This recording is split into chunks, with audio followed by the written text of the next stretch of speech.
ডাইনি, তুমি চলে যাও, চলে যাও বলছি আমার রাজ্য থেকে। আমি জীবিত থাকতে কিছুতেই আমার রাজ্যে তোমাকে প্রবেশ করতে দিব না। চলে যাও, চলে যাও বলছি এখান থেকে। তোর এত বড় সাহস, তুই আমার পথে বাধা হয়ে দাঁড়িয়েছিস। আমি যখন একবার বলেছি আমি পরিরাজ্যে রাজত্ব করব, তখন আমি রাজত্ব করেই ছাড়বো। তুই কিছুতেই আমার কাজে বাধা দিতে পারবি না। তুই আমার পথ ছাড়, আর না হলে তোর জীবন হারাবি। ডাইনি, তুই আমার রাগ ওঠাতে বাধ্য করিস না, তাহলে কিন্তু মহাপ্রলয় ঘটে যাবে। তুই আমাকে ভয় দেখাচ্ছিস? এখনো সময় আছে। এসব মিথ্যা আশ্বাস ছেড়ে আমার কথা মেনে নে, না হলে তোর জীবনের শেষ সময় এটাই হবে। চুপ কর ডাইনি, চুপ কর। ভাগ্যিস আমি গর্ভবতী, না হলে এতক্ষণে তুই প্রাণ নিয়ে বেঁচে ফিরতে পারতি না। এরপর রানী পরী আর সেই ডাইনির মধ্যে ভয়ঙ্কর রকম যুদ্ধ লেগে যায়। যুদ্ধের এক পর্যায়ে সেই ডাইনি আচমকাই রানী পরীর উপর একটা জাদু করে বসে, আর সেই জাদুর ভার রানী পরী সহ্য করতে না পেরে পরিরাজ্য থেকে পড়ে যায়। আহ! বুঝলি তো মজা? এবার জীবনও হারালি আর রাজ্যও হারালি। এবার থেকে এই পরিরাজ্য শুধুমাত্র আমার। এবং পরিরাজ্য থেকে রানী পরী একটা নদীর পাড়ে এসে পড়ে এবং রানী পরীর পেট ফেটে একটা ফুটফুটে কন্যা সন্তান বের হয়। কিন্তু নদীর পাড় ঢালু হওয়ায় সেই কন্যা গড়িয়ে গড়িয়ে পানিতে পড়ে যায়। এরপর রানী পরী মারা যায়। উফ, যা খিদে পেয়েছে রে! খিদের জ্বালায় তো নারী ভুঁড়ি হজম হয়ে যাচ্ছে। এই হলো আমার সমস্যা, খিদার জ্বালা সহ্য করতে পারি না। এসব কথা বলে পরশ মাছ আশেপাশে তাকাচ্ছিল, আর তখনই হুট করে তার সামনে পরিকন্যা চলে আসে। আরে আরে আরে, কি কপাল আমার! সুবহানাল্লাহ সুবহানাল্লাহ। খাবারের জন্য একটুও খুঁজতে হলো না আমাকে, খাবার নিজেই আমার সামনে চলে আসলো। সৃষ্টিকর্তার কৃপা যেন সবসময় আমার উপরে থাকে। এরপর পরশ মাছ বিশাল একটা হা করে পরিকন্যাকে খেয়ে ফেলে, কিন্তু পরিকন্যাকে খেয়ে ফেলার পরই মাছের ভীষণ রকম সমস্যা হতে শুরু করে। ওরে বাপরে বাপরে, মরছি রে! ক্ষুধার জ্বালাতে এত বড় শিকারটা একাই খেয়ে নিলাম, কিন্তু এবার তো দেখি আর নড়তেও পারি না, চড়তেও পারি না। আল্লাহ, কি হবে এখন আমার? এইসব কথা বলে মাছটা অস্থির হয়ে ওঠে। আহারে, কিভাবে পড়ে আছে! নিশ্চয়ই ওকে কোনো শয়তান মেরে ফেলেছে। আহারে, দেখি পেটও তো কাটা। যাই হোক, এইসব ভেবে আমার কি লাভ? আমার তো আর মায়া বাড়িয়ে লাভ নেই। যাই যাই, মাছ ধরতে যাই, বেলা বাড়ছে, নয়তো নয়তো না খেয়ে থাকতে হবে। এরপর রাঘব নৌকাতে ওঠে এবং নৌকাতে উঠে নদীর মাঝখানে গিয়ে জাল ফেলে মাছ ধরতে থাকে, আর তারপর তার জালে সেই পরশ মাছটা উঠে যায়। রঘু বলতে থাকে, আরে আজকে আমার কপালটা খুবই ভালো, খুবই। এত বড় একটা মাছ পাইলাম, যাক, আজকে ভালো একটা দাম পাবো বাজারে। এই যে জেলে ভাই, ও জেলে ভাই, এত কথা না কয়া আগে আমাকে বের করে উল্টো করে ধরো। আমি যে আ আ আমি যে ভীষণ রকম অশান্তিতে আছি। কি হলো, হা করে দেখছো কি? আরে, এই নদীতে সবচেয়ে পুরনো মাছ আমি, তাই জল দেবী আমাকে ভালোবেসে কথা বলার বরদানটা দিয়েছে। এখন এখন কথা না বলে তুমি আমাকে উল্টো করে ধরো দেখি। আর এসব কথা শুনে রাঘব সেই মাছটাকে ধরে উল্টো করে ধরে এবং তার মুখ থেকে পরিকন্যা বের হয়ে আসে। তারপর সেই মাছটাকে রাঘব নদীতে ফেলে দেয় এবং পরিকন্যাটাকে কোলে তুলে নেয়। মাছের বদলে পরিকন্যা! হ্যাঁ, ঈশ্বর বোধহয় আমার কপালে এই পরিকন্যা লিখেছিল, কিন্তু ওই শয়তান মাছের পেটে ওই পরিকন্যা আসলো কিভাবে? আচ্ছা, ও ওই ওই ওই নদীর পাড়ে পড়ে থাকা পরিটার সাথে এই পরিকন্যার কোনো সংযোগ নেই তো আবার? যাই হোক, এসব না ভেবে আগে বাড়িতে যাই, নয়তো কেউ দেখে ফেললে আবার সমস্যা তৈরি হবে। পর রাঘব পরিকন্যাকে নিয়ে বাড়িতে ফিরে যায় আর তার বউ মালিনীকে সমস্ত কথা খুলে বলে। আর এসব শুনে মালিনী ভীষণ রকম খুশি হয় আর বলতে থাকে, ঈশ্বর আমাকে এতদিন কোনো সন্তান দেয়নি বলেই হয়তো আজ এই পরিকন্যাটাকে আমার ঘরে পাঠিয়েছে। হ্যাঁ হ্যাঁ, তবে খুব সাবধানে পরিকন্যাকে রাখতে হবে যাতে কারো নজরে না পড়ে। এরপর থেকে খুব সাবধানে রাঘব আর মালিনী সেই পরিকন্যাটাকে আদর যত্নে আর ভালোবেসে বড় করতে থাকে। এভাবেই দেখতে দেখতে 7টা বছর কেটে যায়। মা, দয়া করে আমাকে বাইরে যেতে দাও মা। চাঁদের আলোয় যে আমাকে যেতেই হবে। আমার যে শরীরটা ভীষণ ব্যথা করছে। জেদ করিস না রে মা। তুই যদি বাইরে যাস আর তোকে যদি কেউ দেখে ফেলে তাহলে যে মহা বিপদ হয়ে যাবে। কিন্তু মালিনীর কোনো কথা না শুনেই পরিকন্যা সেই চাঁদের আলোতে চলে যায় এবং চাঁদের আলো গায়ে পড়তেই পরিকন্যা অজ্ঞান হয়ে পড়ে যায়। কি হলো, কি হলো? ও বাইরে আসলো কি করে? তুমি আবার মেয়েকে কেন বাইরে আসতে দিলে? আমি ওকে অনেক বাধা দিয়েছিলাম গো, কিন্তু ও আমার কোনো কথা না শুনেই অবাধ্য হয়ে চলে আসলো আর চাঁদের আলো ওর গায়ে পড়তেই অজ্ঞান হয়ে পড়ে গেছে। তুমি দয়া করে তান্ত্রিক বাবাকে ডেকে নিয়ে আসো। এই কথা শুনে রাঘব আর দেরি না করে তাড়াতাড়ি তান্ত্রিক বাবাকে ডেকে নিয়ে আসে। একে এটা তো দেখি একটা পরিকন্যা, আর পরিকন্যার কি হয়েছে তা তো আমি এমনি এমনি বলতে পারবো না। আগে আমাকে জানতে হবে এই পরিকন্যার বিষয়ে। এসব কথা বলে তান্ত্রিক ধ্যানে বসে এবং সেই পরিকন্যার বিষয়ে জানতে শুরু করে। আর কিছুক্ষণ পর তান্ত্রিক বাবার ধ্যান ভাঙে আর সেই সাথে সাথে পরিকন্যারও জ্ঞান ফিরে আসে। না, এসব হতে পারে না। এসব আমি কি দেখলাম? ওই শয়তান ডাইনি কিনা পরিরাজ্য থেকে আমার মাকে ফেলে দিয়েছিল আর আমার মা নদীর পাড়ে পড়ে গিয়ে মারা গিয়েছে। আর এভাবেই কিনা আমার জন্ম হয়েছে। আর আমি কিনা মাছের পেটে চলে গিয়েছিলাম। হ্যাঁ বাছা, হ্যাঁ তুই ঠিকই বলছিস। আমিও তো এটাই দেখলাম। এই মাছের পেট থেকে জেলেই তোকে রক্ষা করেছে আর তোকে পরম যত্নে ভালোবেসে এই জেলে বউ আর জেলে তোকে বড় করেছে। এই জেলে আর জেলের বউ তোর পালিত মা বাবা রে। আর আজকে তোর 7 বছর বয়স হয়েছে, তাই তুই পূর্ণ শক্তির অধিকারী হয়েছিস।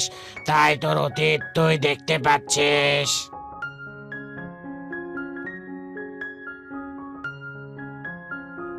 তাহলে এবার আমাকে বিদায় দাও মা বাবা। আমাকে যে ওই ডাইনির প্রতিশোধ নিতেই হবে। কিন্তু তোমরা কোনো চিন্তা করো না মা বাবা, আমি প্রতিশোধ নিয়ে আবার তোমাদের সঙ্গে দেখা করতে আসবো। এরপর পরিকন্যা উড়াল দেয় পরিরাজ্যের উদ্দেশ্যে এবং পরিরাজ্যে গিয়ে আচমকাই সেই ডাইনির উপর আক্রমণ করে বসে এবং ডাইনি ভস্ম হয়ে যায়। ভস্ম হওয়ার সাথে সাথে সেখানে বাকি সমস্ত পরীরা চলে আসে এবং পরিকন্যাকে ভাও বাজতে থাকে। আমি জানতাম পরিকন্যা তুমি একদিন না একদিন ফিরে আসবেই। আমরা সবাই যে তোমার উপর নজর রাখতাম, কিন্তু এই ডাইনির অত্যাচারে তোমাকে কিছুই বলতে পারিনি। কারণ ওই ডাইনি যদি জানতো তাহলে যে তোমাকে এতদিন হত্যা করে ফেলতো। আর এখন যেহেতু তুমি এসে গেছো, তাহলে তুমি তোমার মায়ের মতন সৎ এবং আদর্শবান একটি পরী হও আর এই পরিরাজ্যের দায়িত্ব গ্রহণ করো। নিশ্চয়ই নিশ্চয়ই। তবে আগে আমি আমার পালিত মা বাবার সঙ্গে দেখা করে আসি। এই কথা বলে সেই পরিকন্যা তার মা বাবার কাছে ফিরে এসে তাদের সাথে দেখা করে এবং বিদায় নিয়ে পরিরাজ্যে গিয়ে পরিরাজ্য পরিচালনা করতে থাকে। উদয় নামের এক ছেলে মেঘনাপুর গ্রামে বাস করত। ওর বাবার সাথে কাজ শেষে বাড়িতে ফিরছিল। আমাকে একটু জল দিবে বাবা, বড্ড তৃষ্ণা পেয়েছে, আর কয়েকদিন হলো খাবারও খাই না। জানতো এখানে কি আমরা খাবারের দোকান দিয়েছি যে আপনাকে খাবার দেব? আমাদের কাছে কোনো রকম খাবার নেই।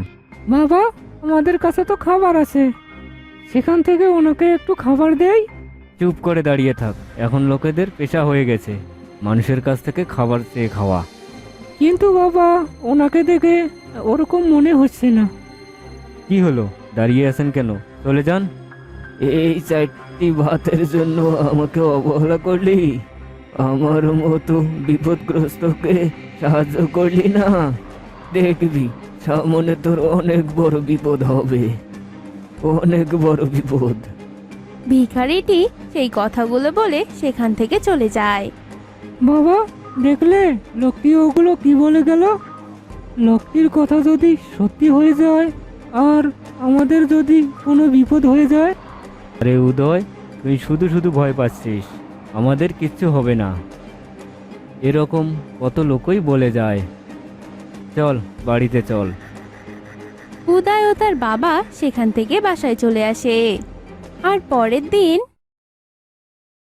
বাবা, তুমি এখনো শুয়ে আছো? জলদি উঠে পড়ো, বেলা যে অনেক হয়ে গেল, আমাদের কাজে যেতে হবে। আরে, বাবার শরীর খারাপ মনে হচ্ছে। বাবা, বাবা, কথা বলছো না কেন? উদয়ের বাবা কথা বলছিল না বলে সে ভয় পেয়ে এক তান্ত্রিককে বাড়িতে ডেকে আনে।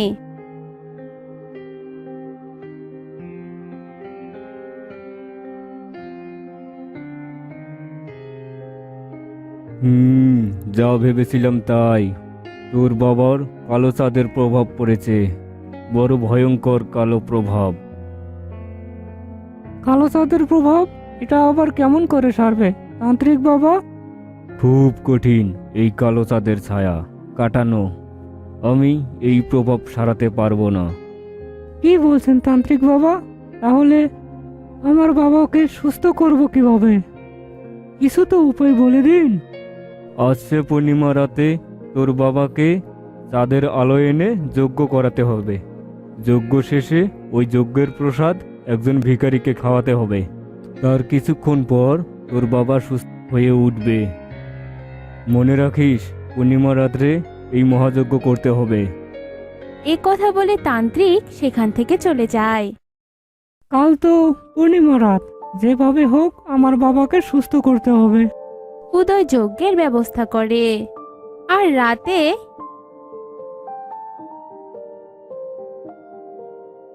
এ কি, আজ তো পূর্ণিমা রাত, অথচ চাঁদ উঠছে না কেন? চাঁদের আলো না হলে তো আমার বাবাকে সুস্থ করতে পারবো না। উদয় অনেকক্ষণ অপেক্ষা করতে থাকে, কিন্তু তবুও চাঁদ ওঠে না। এভাবেই বেশ কয়েকদিন কেটে যায়। চাঁদ উঠছিল না দেখে সে তান্ত্রিক বাবার কাছে চলে যায়। বাবা, এসব কি হচ্ছে? আমি তো কিছুই বুঝতে পারছি না। বাবা অসুস্থ হওয়ার পর থেকে চাঁদ উঠছে না কেন? চাঁদের উপর অভিশাপ পড়েছে, তাই চাঁদ উঠছে না। তুই চিন্তা করিস না, এই অভিশাপ কাটানোর জন্য আমি নিজেই যজ্ঞ করব। তুই বাড়ি চলে যা। এরপর তান্ত্রিক যজ্ঞ করা শুরু করে, আর তান্ত্রিকের যজ্ঞ করাতেও কিছু হচ্ছিল না। এদিকে উদয়ের বাবা সুস্থ হচ্ছিল না দেখে উদয় অনেক ঘাবড়ে যায়। হায় উপরওয়ালা, আমাদের সাথে এসব কি হচ্ছে? তুমি আমার বাবাকে সুস্থ করে দাও, আমি আর কিছুই চাই না। এই ছোকরাটা তো দেখছি কেঁদেই যাচ্ছে। মনে হচ্ছে ওর বড় কোনো বিপদ হয়েছে। গিয়ে দেখি তো কি হয়েছে। এই ছেলে, কাঁদছিস কেন? কি হয়েছে তোর? কে তুমি, আর আমার কাছে এসেছো কেন? আরে বোকা, তোকে দেখে মনে হয়েছিল তুই বিপদে পড়েছিস, তাই তোকে সাহায্য করতে এলাম। তুমি আমাকে সাহায্য করবে? জানো আমার বাবা কতদিন ধরে অসুস্থ হয়ে আছেন? পূর্ণিমার চাঁদের আলো পেলে আমার বাবা সুস্থ হবেন, কিন্তু বাবা অসুস্থ হবার পর থেকে চাঁদই উঠছে না। তুমি কি বলতে পারো চাঁদ কেন উঠছে না? বাচ্চাকে বাঁকে পেয়েছি। একে দিয়ে আমার সাথীদের জীবিকা করতে পারবো। আরে বোকা, চাঁদের তো বয়স শেষ হয়ে গেছে, আবার নতুন চাঁদ আনতে হবে। তার জন্য তোকে একটা কাজ করতে হবে। কি কাজ বলো? বাবাকে সুস্থ করার জন্য আমি সব করতে পারবো। এই নে, এই চাঁদের বীজগুলো রোপণ করে দে। বীজ থেকে চারা গজানোর পর গাছে চাঁদ ধরবে, আর তখনই চাঁদ নতুন জীবন পাবে। চাঁদ আবার তার আলো দিয়ে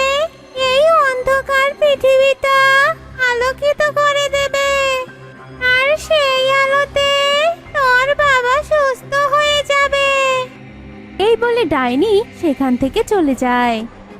আর উদয় সেই বীজগুলো নিয়ে জমিতে রোপণ করে দেয় আর তাতে যত্নাদি করতে থাকে। আজ সারাদিন অনেক পরিশ্রম করেছি, যাই একটু বিশ্রাম নেই। আরে এই বালকটি তো বুঝতে পারছে না ডাইনিটা যে ওর সাথীদের জীবিত করার জন্য বীজ দিয়েছে। এইগুলো থেকে ডাইনি জীবিত হলে অনেক বড় বিপদ হয়ে যাবে। এ দেখে ভিখারি তখন উদয়ের কাছে চলে যায়। আমাকে একটু জল খেতে দেবে বাবা, বড্ড তৃষ্ণা পেয়েছে। উদয়ও অনেক তৃষ্ণার্ত ছিল, সে তবুও সেই ভিখারিটিকে জল খেতে দেয়। তোমাকে অনেক ধন্যবাদ বালক, তোমার জমির ফসলগুলো অনেক ভালো হোক, আমি আশীর্বাদ করি। ভিখারি নিজের জাদু শক্তি দ্বারা উদয়ের জমির ফসলগুলো পাল্টিয়ে দেয় আর চাঁদের অভিশাপ তুলে নেয়। উদয় পরের দিন জমিতে চলে আসে। সত্যি তো গাছগুলোতে চাঁদ ধরেছে, এই চাঁদ থেকে আলো দিয়ে আমার বাবাকে সুস্থ করে তুলবো। উদয় চাঁদের আলোয় ওর বাবাকে সুস্থ করার জন্য যজ্ঞ করে আর যজ্ঞের প্রসাদ সেই ভিখারিকে খাইয়ে দেয়। আর উদয়ের বাবা সুস্থ হয়ে সব কথা শুনতে পায়। আমাদের সবারই গরিব দুঃখীদের সাহায্য করা উচিত। আজ এ পর্যন্তই, দেখা হবে অন্য কোনো গল্পে অন্য কোনো সময়। আর সে পর্যন্তই তোমরা ভালো থেকো, সুস্থ থেকো। ধন্যবাদ।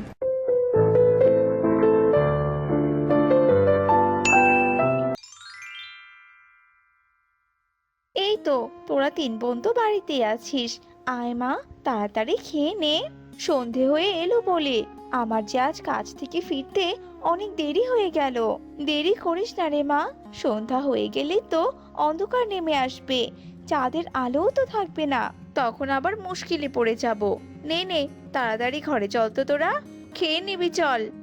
পূজা, দিঘি ও মিতা যমজ তিন বোন। তারা তাদের মা বিনোদার সাথে গোপালগঞ্জ গ্রামেই থাকতো। বিনোদা পাশের গ্রামে সামান্য ঝিয়ের কাজ করে তার তিন মেয়েকে নিয়ে সংসার চালাতো। ও মা, আমাদের গ্রামে কখনোই চাঁদ ওঠে না, কিন্তু কেন মা, কেন এমনটা হয়?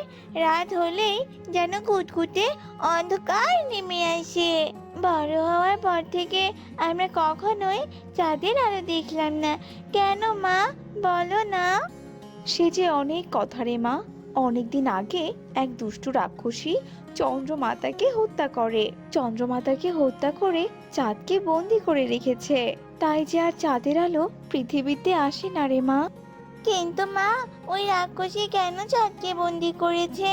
আর চন্দ্রমাতাই বা ওর কি এমন ক্ষতি করেছিল যে চন্দ্রমাতাকে ও হত্যা করেছে? তা তো আমি ঠিক জানি না রে মা, তবে আমি শুনেছি ওই রাক্ষসী নাকি চাঁদের আলো একদম পছন্দ করতো না। ওই রাক্ষসী দেখতে আসলে অনেক কালো আর কুৎসিত, তাই ওই রাক্ষসী সবসময় চায় চারদিক কালো অন্ধকারে ছেয়ে থাকুক। তাই তো ওই রাক্ষসী চাঁদকে বন্দি করে রেখেছে। আর চাঁদকে রাক্ষসীর হাত থেকে রক্ষা করতে গিয়েই তো বেচারি চন্দ্রমাতা প্রাণ দিয়েছে। সত্যি ওই রাক্ষসী ভীষণ খারাপ, কিন্তু মা, চন্দ্রলোকে এত সব কথা তুমি জানলে কি করে? আহা, তোরা তিন বোন না সব সময় শুধু প্রশ্ন করিস, তোদের তিনজনের এমন প্রশ্নের উত্তর আমি আর দিতে পারবো না বাপু। এবার তোরা ঘুমিয়ে পড়তো দেখি, আর আমিও ঘুমিয়ে পড়ি, আমাকে তো আবার সকালবেলা উঠে কাজে যেতে হবে। বিনোদার কথা মতো পূজা, দিঘি ও মিতা ঘুমিয়ে পড়ে। তারা তিন বোনই ভীষণ লক্ষ্মীমন্তর ছিল। কি ব্যাপার, তোরা তিন বোন আজ মাঠে খেলতে এসেছিস? তোদেরকে না বলেছি তোরা তিন বোন আমাদের ধারের কাছেও আসবি না, আমরা তো তোদের খেলতেই নেই না, তবুও তোরা কেন বারবার আমাদের জ্বালাতন করতে আসিস বলতো? আমরা আবার তোমাদের কখন জ্বালাতন করতে এলাম? আমরা তো তিন বোন তোমাদের সাথে খেলি না, আমরা তো এখানে একাই আসি আর তিনজন একাই খেলি। সে যাই কর না কেন, তোরা তিন বোন আমাদের আশেপাশে আসবি না, এই বলে দিলাম। জানিস না এই গ্রামের মোড়ল তোদের এক ঘরে করে দিয়েছে, তোরা আর কখনো এখানে আসবি না বলে দিলাম। তোরা চলে যা এখান থেকে। এসব কথা শুনে তারা তিন বোন অনেক কষ্ট পায় আর কাঁদতে কাঁদতে তিন বোন বাড়ি ফিরে আসে। আরে আরে, কি হয়েছে কি? তোরা এভাবে কাঁদছিস কেন? বলবি তো আমায় যে কি হয়েছে? কে আর হবে মা, আমি যে এক ঘরে হয়ে জীবনযাপন করছি সেটা প্রতিবেশীরা আমাদের বারবার মনে করিয়ে দেয়। কিন্তু মা, আজ তোমায় বলতে হবে কেন সবাই আমাদের এক ঘরে করে দিয়েছে। আজ তোমায় আমাদের সব প্রশ্নের উত্তর দিতেই হবে। হয়েছে হয়েছে, এবার থাম। এবার তোরা এত প্রশ্ন আর করতে হবে না। আজ আমি তোদেরকে সব কথা খুলে বলবো আর তোদের সব প্রশ্নের উত্তরও দিব। কারণ আজ যে তোদের 7 বছর পূর্ণ হয়েছে। আমি আজ সব বলবো, সব কথাই বলবো তোদের।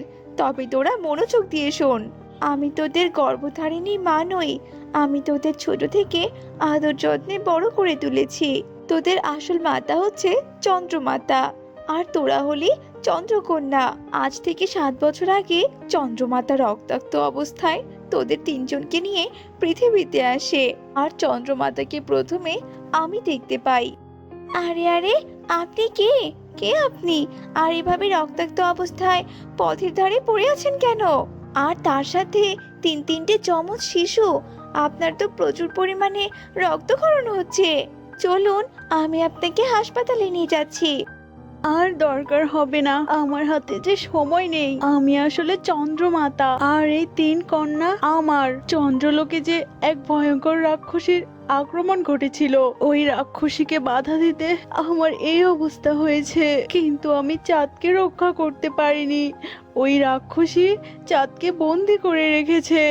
কারণ ওই রাক্ষসী যে চায় চাঁদের আলো পৃথিবীতে না আসুক, সবকিছুই ওর মতো কালো কুৎসিত অন্ধকার হয়ে যাক। এবার আমি তোমায় একটা গুরুত্বপূর্ণ কথা বলতে চাই বোন। তুমি দয়া করে আমার 3 কন্যাকে নিজের সন্তানের মতো আদর যত্ন দিয়ে বড় করো। ওদের যখন 7 বছর হবে তখন তুমি ওদের সবটা খুলে বলো। কারণ 7 বছর হলেই যে ওরা পূর্ণ শক্তির অধিকারী হবে আর চন্দ্রলোকেও যেতে পারবে। 3 কন্যা একত্রিত হয়ে রাক্ষসীকে হত্যা করবে আর চাঁদকেও মুক্ত করবে। সেদিন এসব কথা বলতে বলতেই চন্দ্রমাতা মারা যায় আর আমি তোদেরকে নিয়ে আমার বাড়িতে ফিরে আসি। কিন্তু গ্রামের সবাই এসব মানেনি। ওরা আমাকে সবাই জিজ্ঞেস করতে থাকে যে আমি অবিবাহিত হয়ে 3টে সন্তান কোথায় পেলাম। এরপর আমি তাদের চন্দ্রকন্যার বিষয়ে সব কথা খুলে বলি, কিন্তু ওরা আমার কোনো কথাই বিশ্বাস করে না, বরং আমাকে কলঙ্কিনী করে এক ঘরে করে দেয়। আর তারপর থেকে আমি পাশের গ্রামে ঝিয়ের কাজ নেই আর তোদেরকেও সন্তান স্নেহে বড় করতে থাকি। আজ তো তোরা তোদের সব প্রশ্নের উত্তর জানলি আর তোদের 7 বছরও পূর্ণ হয়ে গেছে।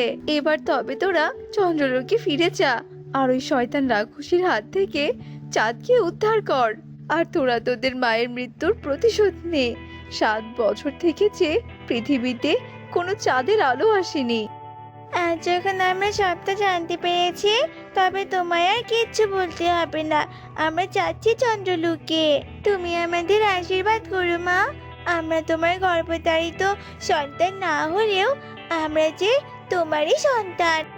এরপর তারা 3 কন্যা তাদের জাদু শক্তি দিয়ে চন্দ্রলোকে যায় আর 3 কন্যার আগমনের শব্দ শুনে রাক্ষসীর ঘুম ভেঙে যায়।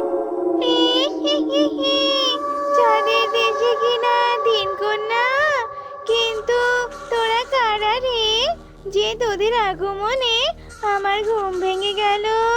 চন্দ্রমাতাকে মারার পর আমি ঘুমিয়েছিলাম আর আজকে না আমার ঘুম ভাঙলো।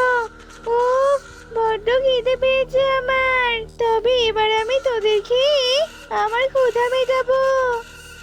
শয়তান রাক্ষসী, তুই আমাদের কি খাবি? হ্যাঁ, বরং আজ আমরা তোকে ভৎস করে দেব। আজ আমরা 3 বোন যে তোর জম হয়ে এসেছি। আজ আমরা 3 বোন তোকে হত্যা করে চন্দ্রমাতার মৃত্যুর প্রতিশোধ নেব আর তার সাথে আমরা চাঁদকেও রক্ষা করব। তোদের মতো এমন পুচকে মেয়ে থেকে এসব কথা শুনে আমার বড্ড হাসি পেল রে। হায়, কে আগে আমাকে মারতে চাস সে আমার কাছে আয় তো। রাক্ষসীর এমন কথা শুনে তিন কন্যা অগ্নিচক্র হয়ে রাক্ষসীর ওপর ঝাঁপিয়ে পড়ে আর তারা রাক্ষসীকে ভৎস করে দেয়। এরপর সাথে সাথেই চাঁদও মুক্ত হয়ে যায় আর পুরো পৃথিবীতে চাঁদের আলো ছড়িয়ে পড়ে। হে ঈশ্বর, আমার মেয়েরা বুঝি তাদের কাজে সফল হয়েছে, আর তাই তো এতদিনের অন্ধকার কেটে গিয়ে আজ পৃথিবীতে চাঁদের আলো ছড়িয়ে পড়েছে। বিনোদার কথা শেষ হতে না হতেই তিন চন্দ্রকন্যা সেখানে চলে আসে। সত্যি মা, আজ আমরা সফল হয়েছি। মা, আজ যে চাঁদ মুক্ত, কিন্তু মা আমরা তো তোমাকে ছাড়া চন্দ্রলোকে কিছুতেই থাকতে পারবো না। তাই তো আমরা তোমার কাছে ফিরে এসেছি মা। শুধুমাত্র প্রয়োজন পড়লে আমরা চন্দ্রলোকে ফিরে যাব। তাছাড়া আমরা তিন বোন তোমার কাছেই থাকবো। এরপর তিন কন্যা বিনোদার কাছেই থাকতে শুরু করে।